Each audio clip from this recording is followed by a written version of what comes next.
In today's tutorial, we will guide you through the step to log out of your Qwen Ai account on your iPhone. Ensuring your proper sign out of your account is crucial for maintaining your privacy and security. Let's get started. At first, you have to be on the home screen of your mobile phone. Open your Qwen application and make sure you are already signed in into your account. From the home screen, you have to tap onto the gear icon from the top right corner of your screen.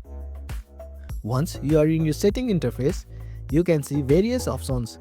On this screen, you can see the option of Logout. Tap on it. As soon as you have tapped on it, you are logged out from the Qwen application. And that's how you log out from Qwen. Thanks for watching. If you found this helpful, give it a thumbs up and consider subscribing for more tutorials.